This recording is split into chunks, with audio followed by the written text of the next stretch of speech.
ni sa pa ma pa ma pa ga pa ma ga re sa ni da va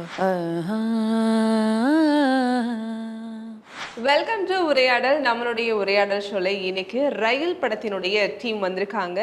ரயில் அப்படிங்கிற டைட்டிலே வந்து ரொம்ப வித்தியாசமா இருக்கு இல்லையா? அதே மாதிரி தான் இங்க வந்திருக்கவங்களும் நிறைய கதாபாத்திரங்கள் வந்திருக்காங்க. யார் யார் என்னென்ன கதாபாத்திரம், ரயில் படத்தோடைய முக்கியமான கருத்து என்னவா இருக்கு அப்படிங்கிறதெல்லாம் கேட்டு தெரிஞ்சுக்கலாம். Welcome sir. வணக்கம். எப்படி இருக்கீங்க எல்லாரும்? நல்லா இருக்கும். Super super sir. ஃபர்ஸ்ட் உங்ககிட்ட இருந்து நான் ஆரம்பிக்கிறேன். வசனகர்த்தாவா உங்களுடைய பயணத்தை திரைத்துறையில ஆரம்பிச்சிருக்கீங்க. எம்டன் மகன்ல இருந்து அதுக்கப்புறம் ஒவ்வொரு படமா வந்து அதுக்கப்புறம் கதாசிரியரா நீங்க வந்து உங்களுடைய பயணத்தை திரும்பவும் ஸ்டார்ட் பண்றீங்க. எகெயின் வந்து இப்போ நான் இயக்குனரா அறிமுகமாகிறேன் அப்படின்னு சொல்லி ரயில் மூலமா தமிழ் இண்டஸ்ட்ரிக்கு நீங்க வருகை இருந்திருக்கீங்க. ஃபர்ஸ்ட் வாழ்த்துக்கள். என்ன சார் ரயில் மூலமா நீங்க மக்களுக்கு என்ன சொல்ல வரீங்க? ரயில் வந்து ஒரு சமகால பிரச்சனையை பேசக்கூடிய ஒரு நல்ல படம். ஓகே. ஆமாம், நான் ரயிலில் தான் வந்திருக்கேன் இயக்குனரா. இந்த படம் வந்து என்ன சொல்லுதுன்னா, இப்போ நம்ம ஊரில் வந்து நம்ம ரெகுலராக நீங்கள் நான் இங்கே இருக்க எல்லாருமே அடிக்கடி சந்திக்கிற விஷயம் வந்து வட இந்திய தொழிலாளர்கள் நிறைய பேரை நீங்கள் எல்லா இடத்துலையும் பார்க்குறீங்க. ஒரு டீ கடையில், ரோட்டில் கட்டட வேலை நடக்கும்போது, பாலம் கட்டும்போது, என்ன மெட்ரோ ரயிலில் வேலை நடக்குது, எல்லா இடத்துலையும் அவங்க தான் இருக்காங்க. இப்படி பெருந்திரளான மக்கள் இங்கே இருக்காங்க. அந்த மக்களை பற்றி நம்ம என்ன பார்வை வச்சுருக்கோம், அவங்க நம்மளை பற்றி என்ன பார்வை வச்சுருக்காங்க, நமக்கு அவங்களுக்குமான உறவு எப்படி இருக்குது, எப்படி இருந்தால் நல்லாயிருக்கும், இதெல்லாம் இந்த படத்தில் நான் பேசியிருக்கேன். நீங்கள் ஏற்கனவே வந்து இந்த படத்துடைய டைட்டிலுமே நீங்கள் வந்து வேறு தான் வச்சுருந்தீங்க.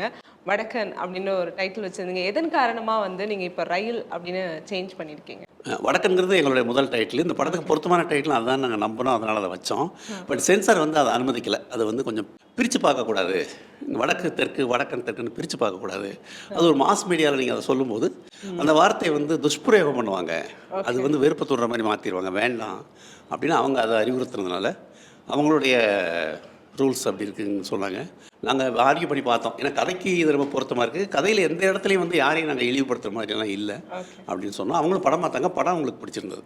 பட் இந்த டைட்டில் வந்து வேண்டாம் அப்படின்னு அவங்க உறுதியாக சொல்கிறதுனால மாற்றிட்டு பொருத்தமான காரணமாகவும் சொன்னாங்களா? அதுதான் காரணம். பிரிவினையை தூண்டுற மாதிரியான வார்த்தைகள் படத்தில் என்ன சொல்லணும், படத்துக்குள்ளேயே வடக்குன்னு டைலாகில் வரும், அதெல்லாமே மியூட் பண்ண சொன்னாங்க, மியூட் பண்ணிட்டோம். வேறு என்ன பொருத்தமான பேர் வச்சா சரியாக இருக்குன்னு யோசிக்கும் போது பல பேர்கள் பரிசீலிக்கும் போது Lingusamy sir, director Lingusamy sir தான் ரயில் சொன்னார். ரயில் வந்து ஒரு குறியீடு, ஒரு சிம்பிள், இடப்பெயரோட குறியீடு. அவங்களாம் ரயில் வழியாக தான் இங்கே வந்து சென்ட்ரல் இறங்கி தமிழ்நாடு முழுக்க போகிறாங்க. ஸோ அவங்க வர்றதுக்கான வாகனமாக ரயில் இருக்குது. இந்த படம் அவங்க தமிழ் சினிமாவுக்குள்ளே அவங்கள பற்றின பார்வை வர்றதுக்கான வாகனமாக ரயில் படம் இருக்கட்டும் அப்படின்னு இந்த பேரை வச்சோம். சார், இவரை வந்து நீங்கள் இந்த ஃபிலிமில் வந்து நீங்கள் லீடாக வைக்கணும் அப்படிங்கிறது எந்த பாயிண்டில் தோணுச்சு? கதை எழுதி ஸ்கிரிப்ட் எழுதி முடிச்ச உடனே நம்ம மனசில் ஒரு ஹீரோ இருப்பான், எப்படி இருந்தால் நல்லா இருக்கும், இந்த கேரக்டருக்கு மேட்ச் ஆகிற மாதிரி ஒரு முகத்தை தேடினேன். முதல்ல ஒரு 2-3 முகம் பார்த்தேன், சரியாக அமையலை. எனக்கு வந்து அந்த முகம், அந்த கண்கள் ரொம்ப முக்கியமாக பட்டுச்சு. இவருடைய கண்கள் ரொம்ப கரெக்டாக இருந்துச்சு. அதுக்கு ஒரு தீர்க்கமான ஒரு கண்கள் அவருக்கு. அப்புறம் ஆள் ரொம்ப சாமிங்காக இருப்பார். நான் நினைக்கக்கூடிய ஒரு வயதுலையும் உருவத்திலையும் இருந்தார். அதுக்கு மேலே ஒரு நல்ல நடிகர். எப்படி நடிகர்னா, தியேட்டரில் ஒர்க் பண்ணுறாரு, ஞானியுடைய பரீட்சா, கூத்துப்பட்டில் இருக்காரு. ஸோ நடிப்புங்கிறது சொல்லித்தர வேண்டியதில்லை, இயல்பாகவே ஒரு நடிகர். அவர் கொஞ்சம் லைட்டாக மெருகேற்றிட்டா போதும் அப்படின்னு கூப்பிட்டு பேசி பார்த்தேன், கரெக்டாக இருந்துச்சு. ஸோ அவருக்கு ஸ்லாங் மட்டும் கொஞ்சம் ட்ரெயின் பண்ணி அவரை வந்து நடிக்க வச்சிட்டோம். நம்ம வந்து ட்ரெய்லர் பார்க்கும்போதே தெரிஞ்சுது அவருடைய நடிப்பு அந்த அளவுக்கு இருந்தது. உங்களுக்கு பெஸ்ட் விஷஸ். இந்த ஃபில்முடைய கதாபாத்திரத்தில் நம்ம வரோம், நம்ம தான் லீட் அப்படின்னு சார் சொல்லும்போது உங்களுடைய இது என்னவா இருந்தது? ஆக்சுவலாக வந்து கதையோட நாயகனாக தான் நான் அக்செப்ட் பண்ணேன். அதில் ஆக்சுவலாக சார் வந்து சிறுகதை நிறைய எழுதியிருக்கிறதுனால அதில் நாங்கள் நிறைய தேட்டர்லாம் பண்ணுறதில்ல, அதில் கேரக்டர்லாம் எடுத்து பண்ணோம்ல, அந்த மாதிரியான ஒரு இதாக தான் நான் அதை பார்த்தேன். அதுக்கப்புறம் சினிமா பாணி வேறு மாதிரி இருந்துச்சு, தேட்டரு வேறு விதமாக இருந்துச்சு. ஸோ அதனால் வந்து அதுக்கான எஃபர்ட் போட்டு பண்ணும்போது அது நல்லா வந்துச்சு. கூத்துப்பட்டறையிலேருந்து இங்கே வந்திருக்கீங்க, உங்களுக்கு திரையில் பார்க்கும்போது எப்படி தெரிஞ்சது? ரொம்ப பயங்கரமாக இருந்துச்சுன்னு தான் சொல்லணும். ஏன்னா அந்த உருவம், அந்த குரல், அந்த உடல், அது எல்லாமே வந்து சார் உருவாக்கி கொடுத்தது தான். நம்ம ஒரு ப்ளே பண்ணுறதுக்காக இல்லை ஒரு கதாபாத்திரத்தை எடுத்து நடிக்கிறதுக்காக ஒன்று எடுத்து நம்ம அதை ஒர்க் பண்ணி பார்க்கும்போது நம்ம கிரியேட் பண்ணோம்ல, அந்த மாதிரி கிரியேட் பண்ணுறதுக்கு முன்னாடி சார் வந்து அந்த கதையில் வந்து இவன் இப்படி தான் இருப்பான், இவன் இப்படிலாம் இருப்பான், இந்த ஊரில் இப்படி எல்லாம் பண்ணிட்டு இருப்பான் அப்படிங்கிற விஷயத்த வந்து முன்னாடியே அந்த கதையில் இருக்கிறனாலையும் சாரும் நிறைய விஷயங்கள் சொன்னதுனாலையும் அந்த கேரக்டர் ஆல்ரெடி இருந்துச்சு. அந்த கேரக்டருக்குள்ளே நான் அடாப்ட் ஆகிறதுக்கு தான் கொஞ்சம் ட்ரைனிங் பண்ணிக்கிட்டு அதுக்குள்ளே நான் போய்க்கிட்டேன். அதாவது படத்துக்கு தேவை வந்து உயிரோட்டம் அப்படின்னு சொன்னா மியூசிக் தான் நம்ம சொல்லுவோம். மியூசிக் அதாவது இசையமைப்பாளர்கள்ல பெண்கள்ல நான் இப்பதான் முதன்முறையா அவங்கள வந்து நான் பேட்டி எடுக்கிறேன். Warm welcome. ரயில்ல வந்து நீங்க ஏற்கனவே ஒரு ஃபிலிம்ல வந்து நீங்க பண்ணிருக்கீங்க, பிரபா அப்படிங்கிற ஃபிலிம்ல நீங்க வந்து பண்ணிருக்கீங்க. இப்போ ரயில்ல வந்து நீங்க எகைன் என்ட்ரி ஆயிருக்கீங்க. கொஞ்சம் லாங் கேப் இருந்தாலும் நீங்க நிறைய அவார்ட்ஸ்லாம் வாங்கியிருக்கீங்க. ரயிலுக்கான பயணம் வந்து எப்படி அமைஞ்சது? இது ஒரு இன்ட்ரெஸ்டிங்கான ஒரு ஸ்டோரிக்கு மியூசிக் பண்ணுறதுக்கு ஸ்கோப்ஃபுல்லாக இருந்தது. ஓகே. அதாவது மியூசிக்கை வந்து பல்வேறு இமோஷன்ஸ் வழியாக எக்ஸ்பிரஸ் பண்ணுறதுக்கான ஒரு ஆப்பர்ச்சுனிட்டி இந்த படத்தில் டைரக்டர் சார் வந்து அமைச்சு கொடுத்துருந்தாங்க அப்படின்னு சொல்லலாம். இந்த படத்தில் பொறுத்த வரைக்கும் 5 சாங்ஸ் சவுண்ட் ட்ராக்ஸ் இருக்குது. ஒவ்வொன்றும் ஒவ்வொரு ஜானரில் இருக்குது. ஒரு சாங் வந்து இந்தியன் கிளாசிக்கல் பேஸ் மெலடியாக இருக்கும், ஒன்று வந்து ஃபோக்லோர் மெலடியாக இருக்கும், இன்னொன்று வந்து ஒரு ஃபிலசாஃபிக்கல் ஒரு தத்துவ பேதா சாங் தேனிசை தென்றல் தேவா சார் அவங்க பாடியிருக்காங்க.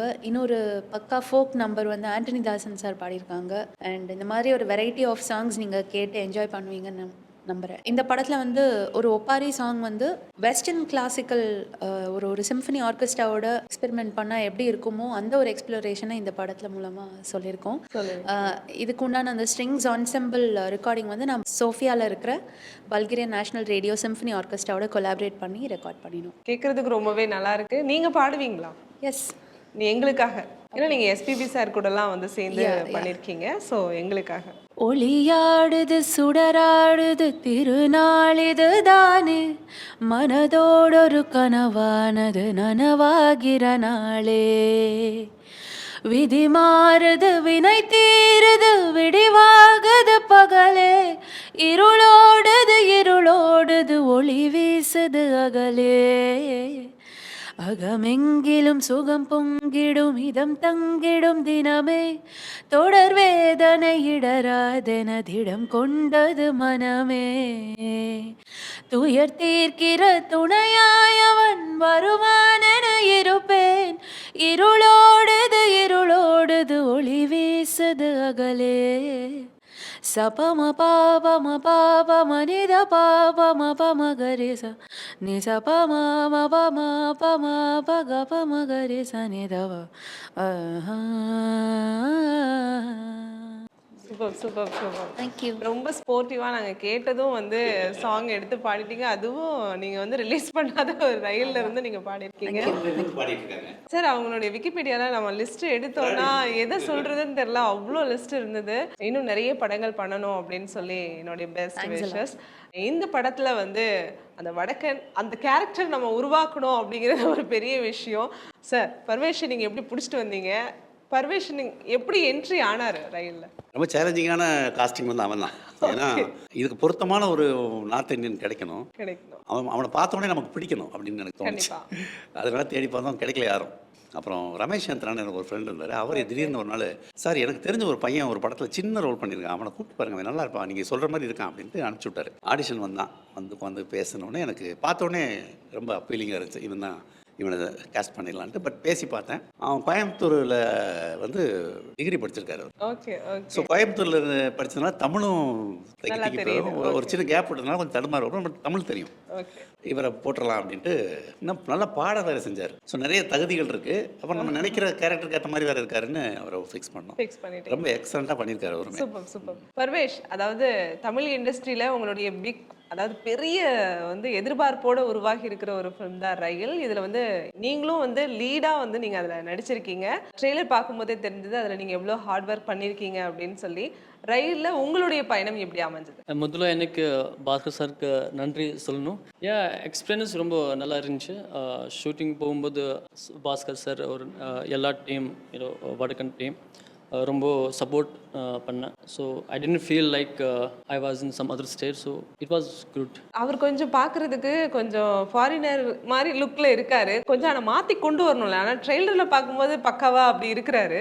எப்படி சேஞ்ச் பண்ணி கொண்டு வந்தீங்க? Because they made me stand all the time. Like on the sunny day, you should be stand there and you should get that black stand. So Okay, that was also okay. one challenging part. எல்லாத்தையுமே change பண்ணிருக்காங்க. ஆக்சுவலாக வடக்குன்னு பேர் வச்சதுனால அவர் Kashmir proper வடக்க இருந்து கூட்டிட்டு வந்தோம். நீங்க வந்து ப்ராப்பரா கூட்டிட்டு வந்திருக்கீங்க. ஓகே, நம்ம என்னன்னா, நினைக்கிற மாதிரி இல்ல அப்படிங்கறதையும் மக்களுக்கு வந்து அதுக்கப்புறம் ஷூட் முடிஞ்சு அவர் திருப்பி காஷ்மீரே போயிட்டாரு. அங்க இருந்ததுனால இன்னும் வெள்ளையா வந்துட்டாரு. சார் நீங்க வேற வேற என்னென்ன ப்ராஜெக்ட்ஸ் பண்ணிட்டு இருக்கீங்க சார்? ஏன்னா இந்த படத்துக்கு பார்த்ததுக்கு அப்புறமே நிறைய பேர் கால் பண்ணிருப்பாங்க இல்லையா நம்ம இண்டஸ்ட்ரியில இருந்து. இல்லை இப்போதைக்கு வந்து இது வெளியீடுக்கு அப்புறம் தான் பிளான் பண்ண போகிறேன். ஏன்னா இதோட ரிசல்ட் நான் முழுமையாக பார்த்து அனுபவிச்சதுக்கு அப்புறம் தான் மற்ற விஷயங்கள் பண்ணலான்ட்டு இருந்துட்டு இருக்கேன். ஸோ ரிலீஸ்க்காக வெயிட் பண்ணிருக்கேன். ஓகே, கூத்துப்பட்டிரையில நம்ம நடிக்கிறதுக்கும் அண்ட் வந்து வெள்ளித்திரையில நடிக்கிறதுக்கும் நிறைய டிஃப்ரென்ஷியேட் இருக்கு இல்லையா? அப்படி நீங்க நிறைய சேஞ்ச் பண்ணிக்கிட்ட விஷயம் அப்படின்னா எதை சொல்வீங்க? நிறைய சேஞ்ச் பண்ணியிருக்கேன் ஆக்சுவலாக. கூத்துப்பட்டில் வந்து எல்லாருக்கும் எல்லா எக்ஸ்பிரஷனும் பண்ணி காட்டணுங்கிறதுக்காக எல்லா விதமாக எமோஷன்ஸும் பண்ணுவோம். சினிமாவில் வந்து அப்படி இல்லை, கொஞ்சம் காட்டினாலே போதும் அது மிகையாக போயிடும். ஒரு சின்ன அசைவு வந்து ரொம்ப தூரம் கூப்பிட்டு போயிடும். எக்ஸாம்பிளாக வந்து ஒரு சின்ன ஷாட் இருக்கும், நெத்தியில் பொட்டு வைக்கிற மாதிரி. அந்த ஷாட் டைட்டாக தான் வைப்பாங்க. பட் எனக்கு அந்த கேமரா அனுபவங்கள்லாம் முதல்ல இல்லாதனால அது வைக்கும்போது எங்கேயோ போயிடுச்சு. அதை தேடி கண்டுபிடிச்சி கரெக்ட் பண்ணுறதுக்காக நாடாமல் அசையாமல் அப்படி நிற்க வச்சு அது எல்லாமே சார் வந்து ஃபஸ்ட்டே சொல்லிட்டாரு, இந்த மாதிரி தேட்டர்லேருந்து டோட்டலாக சினிமாவுக்கு மாறணும், தேட்டர் அங்கேயே விட்டுருங்க, இது சினிமா, டோட்டலாக சினிமாவுக்கு என்னென்ன பண்ணணுமோ அப்படிங்கிறது சார் தான் எனக்கு பக்காவாக கைட் பண்ணார். அந்த சப்போர்ட் தான் வந்து என்னை வந்து எல்லா விஷயத்தையும் உடைச்சி சினிமாக்கான ஆளாக நான் மாற்றிக்கிட்டு அப்படியே உள்ளே வந்துட்டு தான் நினைக்கிறேன். நான் கேட்கறதுக்கும் நல்லா இருக்கு சார். உங்களுடைய பயணமும் வந்து சின்னது பெருசு இல்லை, கடினமாக தான் உங்களுடைய பயணங்களும் வந்திருக்கு. இந்த படத்தில் வந்து கதாநாயகியாக இருக்கிறவங்க இப்போ வர முடியல, பட் நம்ம அவங்கள கண்டிப்பாக சொல்லியே ஆகணும். அவங்க தான் வந்து பாரதி ராஜா சாரோடைய தேர்வு அப்படின்னு சொல்லி அறிமுகம் கூட. நீங்கள் அவங்கள பற்றி ஒரு சில வார்த்தைகள். இந்த படத்தில் ஹீரோயினோட கேரக்டர் வந்து ரொம்ப ரொம்ப ஸ்ட்ராங்கான கேரக்டர். அவங்க வந்து படத்தில் வந்து அவங்களுடைய ரோல் வந்து ரொம்ப ரொம்ப முக்கியமாக இருக்கும். படத்தை வந்து எலிவேட் பண்ணக்கூடிய ஒரு கேரக்டர், ரொம்ப ஸ்ட்ராங் லேடி நேச்சர்லேயே. அந்த படத்தில் ஒரு பெரிய ஆளுமை பொருந்திய பொண்ணாக இருக்கணும். அப்புறம் ஒரிஜினலாக நம்ம ஊர் பொண்ணாக இருக்கணும். அது நம்ம வந்து வேறு ஒரு மாநில பெண்கள்லாம் போட்டு வந்து நடிக்கிற அந்த ட்ரெண்டுக்குள்ளே நான் போக விரும்பலை. ஒரிஜினல் தமிழ் பண்ணாவே நடிக்கட்டும் அப்படின்ட்டு. அப்புறம் ஸ்லாங் ரொம்ப முக்கியமாக பட்டுச்சு எனக்கு. அந்த தேனி வட்டார ஸ்லாங்கை பேசக்கூடிய பெண் அப்படி யார் இருக்காங்கன்னு தேனியிலே ஆடிஷன் வச்சோம், நிறைய பேரை பார்த்தோம். அப்போ ஒரு நாள் இவங்க வந்தாங்க. இவங்க வந்து பாரதி ராஜாவோட தெக்கத்தி பொண்ணில் சின்ன பொண்ணாக நடிச்சிருக்காங்க டீனேஜில். அதுக்கப்புறம் வந்து அவர் அன்னக்கோடியம் கொடிவேர்னு ஒரு படம் பண்ணார். அதில் வந்து ஹீரோயினோட ஃப்ரெண்டாக வந்திருக்காங்க. அதுக்கப்புறம் ஒரு கேப் விட்டாங்க வேறு பர்சனல் ரீசன்ஸ்க்காக. ஆடிஷன் வந்தவுடனே எனக்கு அவங்க ஃபேஸ் ரொம்ப பிடிச்சது. ஜஸ்ட் ஒரு ஃபோன் கட் மட்டும் ட்ரை பண்ணுவோம், எப்படி பேசுகிறாங்கன்ட்டு ஃபோன் பேசுகிற மாதிரி நாங்கள் கேட்க அவங்க ரியாக்ட் பண்ணோம். ரொம்ப நல்லா பண்ணாங்க. அந்த முகத்தில் அந்த சின்ன சின்ன வேரியேஷன் எக்ஸ்பிரஷன்லாம் ரொம்ப நல்லா பண்ணாங்க. ரொம்ப ப்ராமிசிங்காக இருக்குது. ஸ்லாங்கும் தெரியுதுன்னு உடனே ஃபிக்ஸ் பண்ணிட்டோம். நல்லா பண்ணுவாங்கன்னு வச்சு ஃபிக்ஸ் பண்ணோம். ரொம்ப ரொம்ப நல்லா பண்ணிட்டாங்க. ஆமாம், அவங்களுடைய நடிப்பு வந்து படம் பார்த்துட்டு மறக்கவே முடியாது. அவங்க அவ்வளோ நல்லா நடிச்சிருக்காங்க. எக்ஸலண்ட் ஆர்டிஸ்ட் அவங்க. சார் நீங்கள் வசனகர்த்தாவாகவும் இருந்திருக்கீங்க அண்ட் கதாசிரியராகவும் இருந்திருக்கீங்க. நம்மளுடைய இண்டஸ்ட்ரியில் பார்த்தீங்கன்னா மாலிவுட்டில் வந்து கதாசிரியர்களுக்கு அப்படின்னு சொல்லி வேல்யூ பயங்கரமாக இருக்கும். இயக்குநர்களை தாண்டியும் கதாசிரியர்களுக்கு தான் அந்த வேல்யூ இருக்கும். நீங்கள் அதுலேருந்து இப்போ இயக்குனராக அறிமுகமாகி இருக்கீங்க. நம்ம இண்டஸ்ட்ரியில் ஏன் கதாசிரியருக்கான அந்த வேல்யூ இல்லை? இல்லை, அது ஒவ்வொரு ஸ்டேட்டோட தன்மை. கேரளா முதல்ல இருந்தே அப்படி தான் இருக்குது. இப்போ உதாரணமாக செம்மீன்கிற படம் தான் பெருசாக முதல்ல பரவாயில்ல அறியப்பட்ட ஒரு பெரிய படம், ஒரு கிளாசிக். செம்மீன் அது வந்து பரவாயில்ல அறியப்பட்ட கிளாசிக். எனக்கு தெரிஞ்சு மலையாளத்தில் ரொம்ப ஃபேமஸான பழைய படம் தான். அந்த செம்மீன் யாருன்னா தகழி சிவசங்கரன் பிள்ளைன்னு ஒருத்தருடைய நாவல். அது மாதிரி அவங்க வந்து நல்ல இதெல்லாம் ரைட்டர்ஸ் வந்து எடுத்துகிட்டு பண்ண ஆரம்பித்தாங்க. மதில்கள்னு ஒரு படம், வைக்கம் முகமது பஷீர்னு ஒருத்தருடைய சின்ன குறுநாவல். அதில் மம்முட்டி நடிச்சிருப்பார். அந்த மாதிரி முதல்ல இருந்தே அங்கே வந்து நல்ல கதைகளை தேர்ந்தெடுத்து அதில் பெரிய ஹீரோக்கள் நடிக்கிறது அப்படிங்கிற ஒரு ட்ரெண்ட் அங்கே இருந்துச்சு. அது தொடர்ந்து வந்துட்டு இருக்கு. நம்ம ஊரில் வேற மாதிரி முதல்ல இருந்தே சூழல் இப்படி தான் இருக்கு. ஆமாம், அதை மாற்றவும் முடியாது. இல்லை, அது மெல்ல மாறும். அது இப்போ வந்து நிறைய டைரக்டர்ஸ், நிறைய லிட்ரேச்சர் படிக்கக்கூடிய டைரக்டர்ஸ் உள்ள வந்திருக்காங்க. அவங்க இதெல்லாம் ட்ரை பண்ணுறாங்க. பட் என்னென்னா சினிமாவை நிறைய காரணிகள் தீர்மானிக்குது, பிஸ்னஸ் தீர்மானிக்குது, டாப் ஹீரோஸோடைய செலெக்ஷன், இதெல்லாம் நிறைய விஷயங்கள் இருக்குல்ல. ஒரு பல முகப்பட்ட விஷயம். இது ஒரு சிங்கிள் இதாக சொல்ல முடியாது. ரைட்டர்ஸை வந்து வேல்யூ பண்ணி ரைட்டர்ஸோட கான்ட்ரிபியூஷனை முழுமையாக வாங்கி ஒரு நல்ல படத்தை உருவாக்குனா இன்னும் தமிழ் சினிமா வேறு வேறு உயரங்களை தொடும்னு நான் நம்புறேன். கண்டிப்பாக சூப்பர் சார். நிறைய விஷயங்கள் சொல்கிறீங்க. பர்வேஷ், நீங்கள் நல்லா பாடுவீங்க அப்படின்னு சொல்லி சார் மட்டும் இல்லை, நம்ம செட்லேயே வந்து நிறைய பேர் சொன்னாங்க. எங்களுக்காக ஃபியூ லைன்ஸ். ஆக்சுவலி நம்ம கூட இப்போ லைக் பெரிய மிஸ்டர் இருக்காங்க. So in case I get stuck please help. நெஞ்சுக்குள் பெய்திடும் மாமழை, நெருக்குள் மூழ்கிடும் தாமரை, சற்றென்று மாறுது வானிலை, பெண்ணே உள்மேல் பிழையோ, நில்லாமல் வீசிடும் பேரலை நெஞ்சுக்குள் நீந்திடும் காரகை பொன்வண்ணம் சூடிய காரிகை பெண்ணே நீ காஞ்சலை ஓ சாந்தி சாந்தி ஓ சாந்தி என் உயிரை உயிரை நீ ஏன்றி ஏன் சென்றாய் சென்றாய் என்னை தாண்டி இனி நீதான் எந்த நந்தாதியோ sorry it's okay it's okay. அதாவது உங்களுக்கு தமிழ் தெரியாதுன்னு யாருமே சொல்ல மாட்டாங்க. நல்லா எல்லாமே கரெக்டாக தான் சொன்னீங்க. சூப்பர். நல்லா உச்சரிக்கிறானே. இனிமேல் வந்து ஆக்டர் பர்வேஷ்லாம் சொல்ல மாட்டாங்க, சிங்கர் பர்வேஷ்னு சொல்லுவாங்க. நீங்களே வாய்ப்பு கொடுத்துருக்கலாம் சார், அந்த 5 சாங்ல ஒன்று வச்சிருக்கலாம். அது டோட்டலாக மியூசிக் டைரக்டரோட சாய்ஸ், அதை நம்ம தலையிடக்கூடாது. பரவாயில்ல பரவாயில்ல மேம். மியூசிக் அப்படின்னு சொல்லும்போது நீங்கள் நிறைய பேர் கூட ஒர்க் பண்ணியிருக்கீங்க. நீங்கள் சிலருக்கு கூட ஒர்க் பண்ணும்போது ரொம்ப கனெக்ட் இருக்கும் இல்லையா? அப்படி வந்து லெஜெண்ட்ஸ் கூட நீங்கள் நிறைய ஒர்க் பண்ணியிருக்கீங்க. அந்த எக்ஸ்பீரியன்ஸில் ஏதாச்சும்? ஒவ்வொரு சம்பவங்களுமே ஒவ்வொரு விதமான எக்ஸ்பீரியன்ஸ் தான் எனக்கு கொடுத்துருக்கு.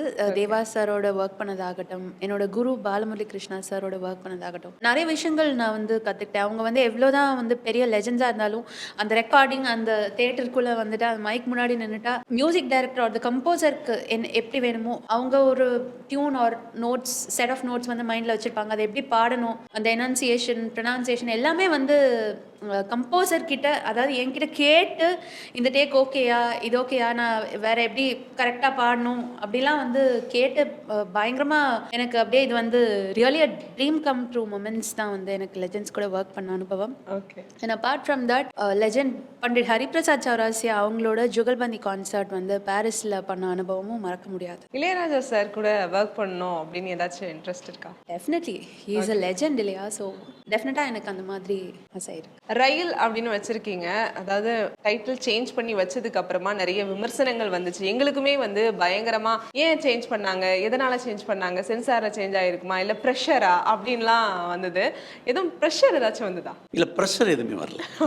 ஃப்ராங்காக சொல்லணும், அவங்க சென்சாரில் சொல்லும் போதுமே வந்து காரணங்களை சொல்லி தான் சொன்னாங்க. இந்த காரணங்களால் வேண்டாம்னு சொல்கிறோம். ஒரு கட்டத்தில் மறக்க முடியாது, ரூல்ஸ் இல்லையா? ஸோ சரின்னு சொல்லி ஒத்துக்கிட்டோம். ப்ரெஷர்ஸ் எல்லாம் எதுவுமே இல்லைங்க. அது வந்து இப்போ வரைக்கும் அந்த மாதிரி எல்லாம் இல்லை. முழுக்க முழுக்க சென்சார் வந்து இந்த காரணங்களால வேணாம்னு சொல்லி அந்த ஒரு விஷயம் தானே தவிர யார் இது வரைக்கும் ஃபோன் பண்ணி ஏன் இந்த பேர் வச்சுக்கலாம் கேட்கல. இன்னும் சொல்ல போனா இந்த ரயில் பேர் மாறினதுல வந்து நிறைய பேருக்கு வருத்தம், என்னங்க நல்ல பேர் மாத்திட்டீங்களே அப்படின்னு. ரொம்ப கிறிஸ்பியா இருந்தது. ஏதோ சொல்ல வராங்க ஸ்ட்ரைட்டா டு தி பாயிண்ட் இருந்துச்சு. இது கொஞ்சம் ஒரு சுத்தி வளைக்குது.